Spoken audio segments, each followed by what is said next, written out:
এ বিষয়ে বিস্তারিত জানাতে এই মুহূর্তে কক্সবাজার টেকনাফের হোয়াংখং এলাকায় আছেন সহকর্মী সুজাউদ্দিন রুবেল। সরাসরি যাচ্ছে তার কাছে। রুবেল,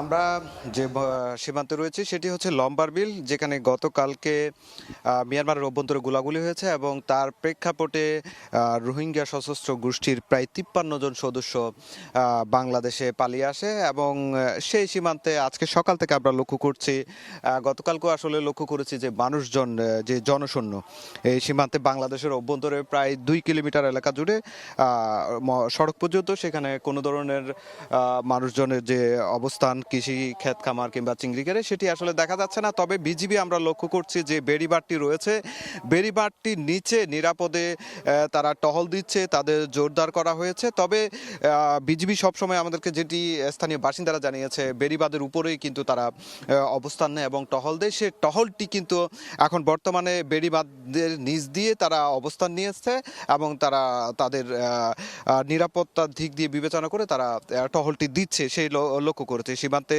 গতকালকে থেকে আর কোনো গোলাগুলির শব্দ এখনো পর্যন্ত শোনা যায়নি, সেই বিষয়টি বলছে স্থানীয় বাসিন্দারা। তবে তারা বলছে যে যে গোলাগুলি কিংবা মর্টার শেল বা গুলি এসেছে পড়েছে, শিশু গুরুতর আহত রয়েছে, এই সব কারণে কিন্তু মানুষজনের মধ্যে যে আতঙ্ক সেটি এখনো বিরাজ করছে। তবে স্থানীয় বাসিন্দারা কিন্তু চরম ক্ষুব্ধ। তারা আমরা যতটুকু শুনতে পেয়েছি 11টা কিংবা 10:30টার দিকে এখানকার স্থানীয় বাসিন্দারা কক্সবাজার চট্টগ্রাম মহাসড়কে একটি মানববন্ধন করবেন, যেখানে তাদের যে নিরাপত্তা নিশ্চিত করা সহ তাদের আয় রোজগারের ব্যবস্থা করার জন্য তারা বিভিন্ন দাবি দাওয়া নিয়ে তারা মহাসড়কে তারা অবস্থান করবেন, সেটি আসলে জানিয়েছে। তবে আমরা সকাল থেকে দেখতে পেয়েছি বিভিন্ন পয়েন্ট দিয়ে বিজিবি তাদের যে অবস্থান সেটি শক্ত অবস্থানে রয়েছে এবং তারা তাদের যে সীমান্ত নিরাপত্তার ক্ষেত্রে সুরক্ষিত রাখার জন্য তারা যে যে ধরনের কার্যক্রম চালানো সেটি কিন্তু চালিয়ে যাচ্ছে। তবে এখানকার স্থানীয় বাসিন্দারা আমাদেরকে যেটি জানিয়েছে, তারা বলছে যে মিয়ানমারের অভ্যন্তরে যে ঘটনা ঘটছে সেটি গত 2 বছর ধরে ঘটছে, মাঝে মধ্যে গোলাগুলির শব্দ হয়, যার কারণে কিন্তু তারা সব সময় আতঙ্কের মধ্যে থাকে। এখনো পর্যন্ত সেই আতঙ্ক তাদের কমছে না।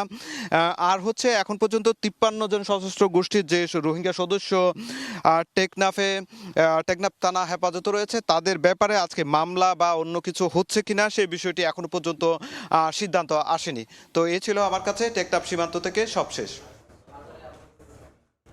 সরাসরি যুক্ত ছিলাম কক্সবাজারের টেকনাফ সীমান্তে।